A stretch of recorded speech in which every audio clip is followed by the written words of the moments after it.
Well, our level from that CTA remains undefeated. That CTA sell zone right up here, once again, they found the reason to sell, but they actually had a pretty big reason to sell today, and we're going to get into it in some great detail. But you can see that rejection right there, and you can see the lower low.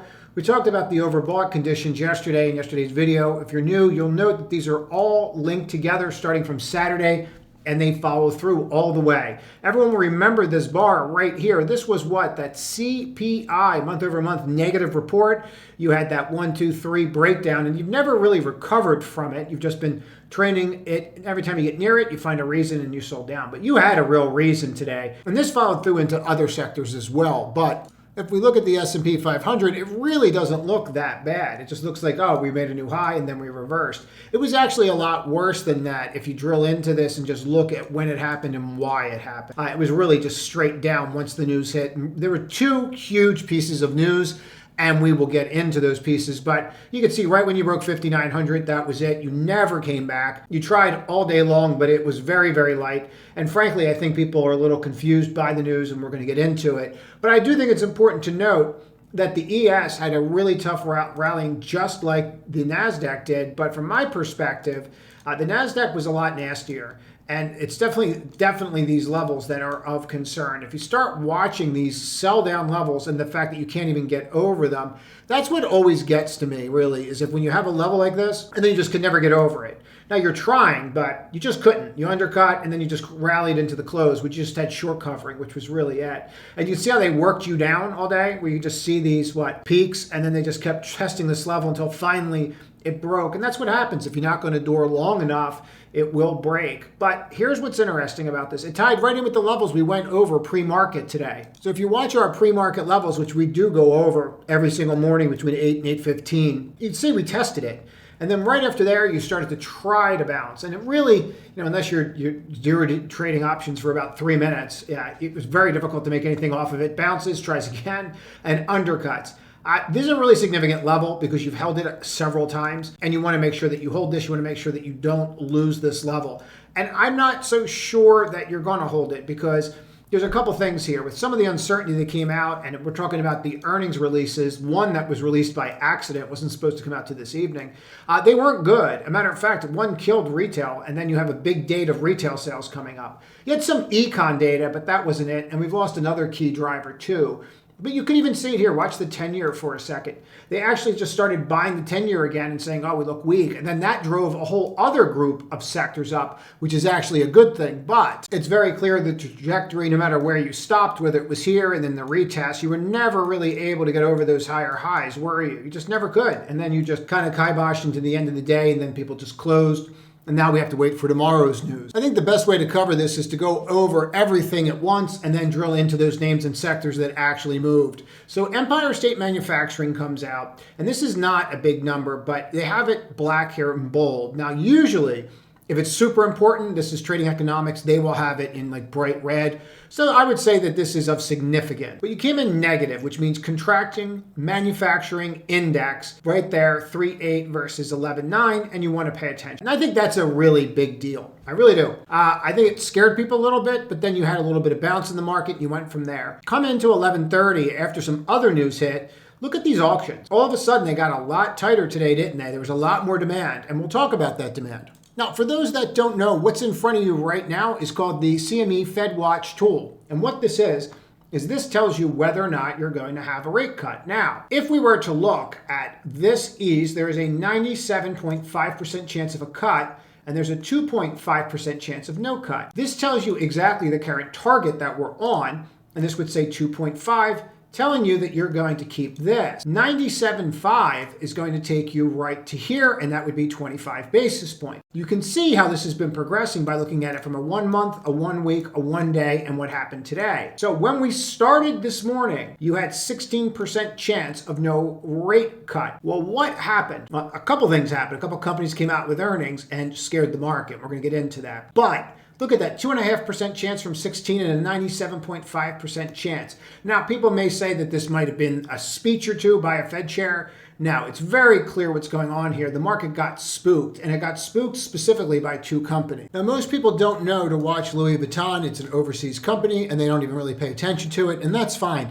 but the world does. Especially the retail section comes out with that, and that's why you saw the move down today in retail. And a lot of people really don't understand what happened, because retail was leading after the first company came out with its FUB. But what was important about this is when people looked at this, they basically was like, oh no, there's an issue. Whether there's a full-blown issue, whether it's a China issue or not, remains to be seen. The CEO had some really choice words to say, which we're going to focus on. But what we are looking at right here is organic revenue change, business group, and the quarter. And they show you 23 versus 22 and 24 versus 23. So you can see past comparisons of year over year and where you are now. This is really important because it shows you, hey, are you seeing any kind of change out there? Well, if you look year over year on the wine and spirits business, same first quarter, you were at +3 and now you're here. I think if you went and looked at this particular area of business, they've been finding that very challenging no matter what. So do we really see an issue there? Not so much, but when you drive into the leather goods, which is really their bread and butter, right? And you see +2, +1, plus, -5, -1 for the 9 months. And you come here and you see +16, +9, +20, +21, +18.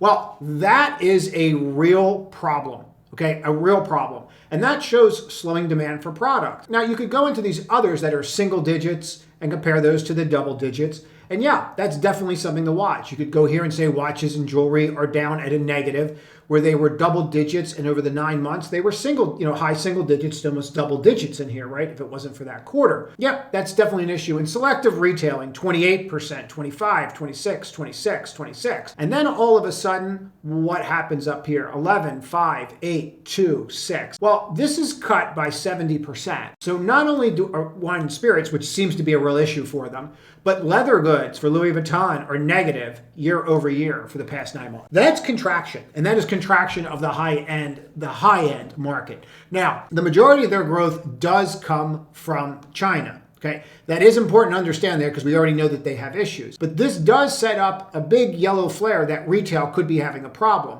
And remember, we always have to watch these past 2 months. I'm going to cover that again as to why. But before we dive into something we've already done, let's just talk about what happened today, and then we'll tie it all together in a nice, neat bow. So this is from the earnings call, Deputy Finance Director. I will not butcher their name. So in a nutshell, the net effect of these two trends was slightly positive for the first half of the year. So it's really important to understand first half of the year, slightly negative on the third quarter, leading to overall stable and organic revenue growth over the first 9 months. Resilient performance given unfavorable demand context. Okay, this is from the transcript. They do a really good job. You can find them on Twitter, but I have no affiliation with them. They just do a really good job of all these conference calls and telling you what's important. But I think that this is really, let's just go through it. Overall performance. One hand, demand from China, dynamic. It's a nice way of saying mixed. First half of the year, however, Chinese consumers are facing growing macroeconomic headwinds, which impacts their confidence and weighs on their discretionary spending. Demand from the West shows sequential improvement, being very gradual given that inflation and interest rates remain high. Okay, so they're talking about gradual, we still have inflation and things remain high, but China seems to still be in a tailspin. And this is giving us a problem leaning on the consumer. And before we go further, what I want to do is just show you exactly what happened. So when Louis Vuitton makes this announcement, you can see the mark and how it just reverberates throughout everything. Everything all of a sudden just triggers. So you had this massive trigger in Louis Vuitton, Ralph Lauren, XLY never got over that high ever again, sold straight down. I had that in there twice for some reason. Lulu as well, straight down. XRT, straight down. ANF, nothing ever went over those highs from when Louis Vuitton said that. Now, the interesting thing about this is China really to blame or not? We have our retail sales numbers coming out on Thursday in the US, and this really puts that in the crosshairs. How many people are going to step in front of that train right now, considering that they just saw this? And I think that there'll be less, which actually creates more opportunity because we'll have more volatility. Uncertainty always creates opportunity. We like the uncertainty, right? But we want to make sure that we're positioned to take advantage of it. Now, the flip side of this is ASML was supposed to come out this evening, but somebody that is probably no longer with the company in their department hit the wrong button and released it in the middle of the day, causing the stock to drop precipitously, which when you see this, it's pretty precipitous. It's down 144 points, 16% in minutes. China's biggest client after export controls, that's China, ASML. Look at this. Look what's going on here. So they are all over China, okay? And that's a big deal after the controls were lifted. Why is this an issue? Because if China has problems and they're not spending them, does this issue or create an issue with the bookings. I'm not entirely sure. What I do see is pretty interesting because if you look at the US is falling off a cliff and you really want ASML's product, but we're not really out there buying ASML's product, are we? Where you can see like South Korea or Taiwan is kind of in the middle, some good quarters, right? And then you're starting to lift again. But US is falling off an absolute cliff. We're just not their market share at all anymore. And before we get into ASML, I just thought that this was really important. That the CEO of the company is actually coming out and saying growth is not our goal. Right? The goal is to be desirability. Like nobody really wants to hear that from their stock. Not that he really, because if the stock goes lower, he just buys more. But the goal isn't to generate growth at all costs. I'm very happy to be able to slow down and slow them down, slowing down the consumer that are buying. I just thought it was a really interesting statement on how, like, one of the guys that runs one of the best companies in the world, how he views it. And I didn't want to leave that out. And as far as what we're about to go over in ASML, here's the beauty of this. When this guy fubbed it, you still have a conference call tomorrow. Now, what they do is they do their conference call 9 a.m. tomorrow morning. They usually release at 1 or 2 in the morning, 1500 Central European time, tomorrow on the 16th. So it's 9 a.m. before our market opens. And I can tell you, everybody, you're going to want to jot this down and you go to their website and grab this. But everybody is going to be there and everybody's going to be watching this call. The number one thing you need to mark on your calendar tomorrow is this from ASML. Let's get to it. So what was all the hubbub, if they still say that? Net bookings was the hubbub. If you look at things along net sales, obviously quarter over quarter, and you can see the quarter changes from here, you're up, you're doing great, you're killing it, right? And then you look at the systems. Now, guys, these systems, just so you understand, these systems in and of itself, they are absolutely enormous systems. So, selling 89, selling 106. So you sold more. And then you look at the system sold right here. The used, right? They're still selling some used ones. But net bookings, this is what scared the bejesus, if the kids still say that, out of everybody. 2633 versus 55. And this was supposed to be like a 58 kind of number, and it's coming in at a 26. And so what they want to do is they want this explained. Now, the problem with this is when they fubbed this and released it, there's a statement in there that alludes to the fact of its lack of demand on the lower end of product, which kind of makes sense considering they sold one more used unit, but they really need to answer that in the call tomorrow. Gross profit killed it. Gross margins were down, which nobody wants to see, even basis points, but net income was up, EPS was up. Like, it's not it's bad. Let me not say that. If this was a company, you'd be concerned about your net bookings, right? And I think that's definitely something they should be concerned about and they have to answer. But this has the potential to be extremely volatile tomorrow because if they can explain that, and this was released without any real deep dive into it, if they can explain that, you could see some kind of rally. Now, if they can't explain it, you're going to see even more selling in those semiconductor names that we're about to go over, and I'll show you the ones that are going to continue to get pummeled. And let me be really clear about this. If they can't answer these questions, the pummeling can continue. So they have some questions to answer. So gross margins shows you great, but when this hit the tape, this 2.6 right here, 1.4 is EUV, but here's the problem. That's supposed to be in the 5. Just looking at this, it's not the end of the world. Now, you would think that gross margins might be a little bit higher than that because they're telling you the gross margins are going to come down again. Expects net sales of 28 billion, total net sales 25, 30 to 35. Now, they dropped this because you were supposed to be between 35, 40. 40 was the high end, but gross margins are still up. And I think they explain it okay in that release, but they're going to have to really explain why bookings are just off so much. And there's got to be a better explanation for it. And we will find out tomorrow. And this ties us into China a little bit. And I've gone over this. And I just want people to understand what's going on with China before we get to the charts, get back in there. If you understand land sales revenue driven by China and where you're at right now, you're under 40% year over year. So just so you understand what's going on over there and why it's such a problem. It's falling off a cliff. So no one is doing anything with land sale revenues whatsoever there. And it really is becoming a much larger issue. The other larger issue that I don't think a lot of people are getting from China, and this is going to tie into some other charts here in a second. If you look at this gray right here, fiscal expenditure, what are they spending? Well, they're definitely not like the US. Because when they don't have it, they're not spending it. Well, we just don't seem to care. But look at that level on the gray. You've only been here once in 22 and then back here again during the pandemic. So they are really tightening their belt. So they are obviously very concerned about what's going on here. And land sales, if you just look here, This is the lowest that you've been. Now, only goes back to 19, so I don't know if we can go back any further, but you really don't have anything that's on the record that is that low. This becomes an issue, and does this mean that China as a customer for ASML is drying up? We'll find out tomorrow on that call. But candidly, this all ties to the time of year as well. Now, at this point, you may have seen this graph. I've gone over it a couple times. I know if you're in the community, you've seen it. I went over it again in great detail. But here is October 2nd. November 5th is the election. So you have this, let's call it, well, we'll call it a box because what's it look like? It looks like a box. So we'll just draw a little box right there. And what you're saying here is that's the area that we were trading in. And what's starting to happen from that 5, and then if you came in here in the middle, you would say, okay, well, that might take us over into this portion that you're in right now. And are we at the tail end of this? Now, I don't really get into seasonality. Why I find this so appealing, why I do, is because it's taken me from 1928, right? It's going back 100 years. And it's only taken the election years. So it's giving me a really nice sampling of what happens during this period of time.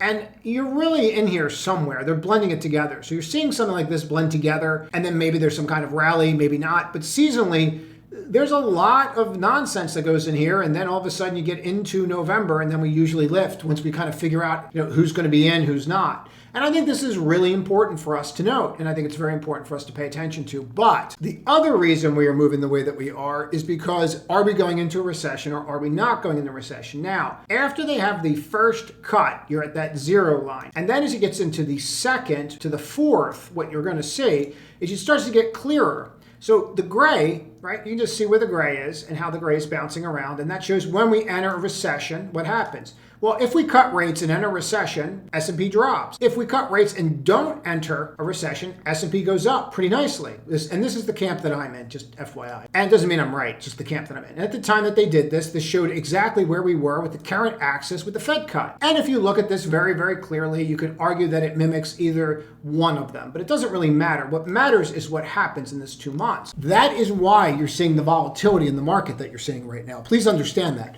That's not going to go away until this goes away. Let's get back to the charts. Now, we went through retail, and we know that retail is an issue, so we don't really have to pay attention to that. If we go to ASML, this is what you really need to pay attention. Because when this news hit, it was actually even more violent than that. And I'm just going to show you this so that you can see it. It was just out of nowhere. You just started cracking and cracking because people were waiting for it this evening, and then all of a sudden it was like, no, we're going lower, the number's way off. And yeah, the number was way, way off, and all of a sudden tried to rally. I actually did a long right here, just got very fortunate enough to see the reversal get out and make decent money. But again, then we just put shorts on, and I stayed short for the day until the end of the day. But here's the thing about it. So this is definitely an area of interest that you're going to have if you even get up there tomorrow to rally. You got to watch that 781, but you can just see the drop here. And just to kind of put it in perspective, if you click from there over and I come to that low, you dropped that far in 13 minutes. You were down 15% or $131 in 13 minutes. It's crazy how fast you dropped. And there was just no one out there, tried to rally back up, and then that was it. You just rolled over. And you can see the roll too. It was literally 1 bar. Once they found out, like, okay, that's the mark, that's where we're at, that bar broke down, and then from there on, everybody was just selling right into it. And you never really came back from that, did you? And then you can just see the undercuts, and then you tried to rally at the end of the day. But look at this on a daily so you can get a real sense of what happened. Clean off that line for a second, but you might want to mark that level off. And the question is, are you going to break this major level? And this is a major level. This is a real level here that you do not really want to see cracked. See right here, and then in here as well. If I drop that line, bonk, bonk, bonk.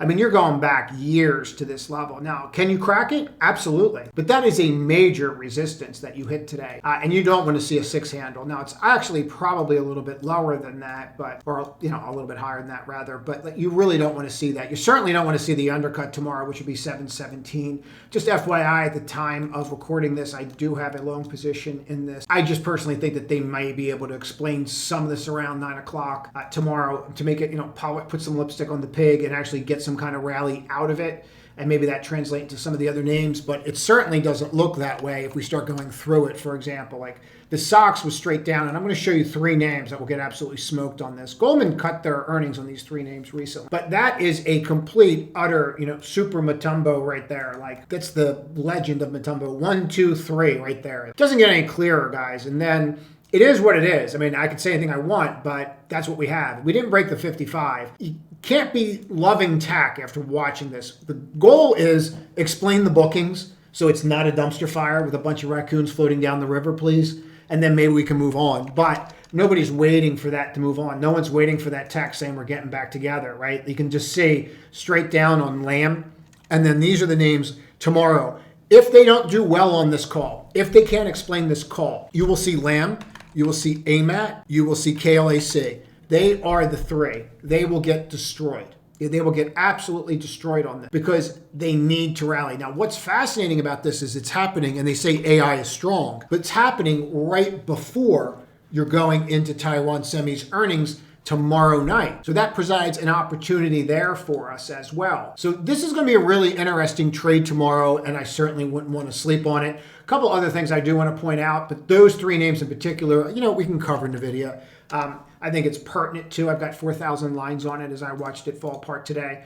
I was long it. I'm always long, and then I have a bias during the day, but I always have a long position in it. But once you broke right here, that was it. We actually marked these levels pre-market in that public video. I suggest you watch those videos, or feel free to join us if you're up that early. And just watch the undercut here, the rallies, and then you really couldn't get over. So really what you want to do tomorrow is just watch some of these levels and see how they play out and go from there. But you have certain levels you were just unable to get over. What you don't want to see is the dumpster fire of that undercut tomorrow. You do not want to see that. And I think you're going to be risk off personally until Taiwan Semi. I think you may sell up Taiwan Semi, risk on. We get our retail sales number. We go from there. A couple other things that I think we should just do to bring it home besides Taiwan Semi. If you look at Bitcoin and what's going on there, and we'll go back to that because I think this is important. If you look at Bitcoin right now and how this is all playing out, let's just take a look at this for a second, clean this off, and I'll show you what I mean. If you have this higher high that you're getting right now, it's very hard to not like what you're saying. If you're like a Bitcoin, I guess, what do you guys call yourselves? Enthusiast, is that it? But if you look right there, bonk, bonk, bonk, right? If you can flip this finally, you have something. You have something big because you have this huge pendant that's sitting right there. You're going to want to watch this. I would not sleep on this. MSTR, look, it was risk off today. It didn't matter. It didn't matter if you were giving away, whatever. If you were giving away free bananas if you bought the stock, whatever you crazy kids are doing. It didn't matter. Okay, they were just going to dump. Nobody wanted the risk after Louis and after what happened. They just did not want that risk overnight. So they're getting out. And I don't think they're coming back until we see what we see. But I do want to leave you with a couple things that I think are really important. Number one, we did not want to crack here. And we cracked like an egg. And so if we come right to that October 1st level, this is where they went away for Golden Week, right here. And then the whole week was off. And then, the West just was so giddy with China fever, and then bam, they get to sell, and then we're like, it's okay, it's just merely a flesh wound, and then starts bouncing along, and then we crack. And once we crack, that's it, okay? And that was really the end of it, and now you're at the lows. It's not ideal, guys. It really isn't, and it just means risk off, and you're seeing more risk off, and you're seeing more people buy bonds, and we saw that in the 10-year, and that might lead people to look at TLT, the XLRE space, right? You get it. Go back to the home builders. It's nice and safe. Everybody needs a home. Maybe they use a mortgage company. Rocket Mortgage rally today. Hopefully you can see where this is all connected. That's it.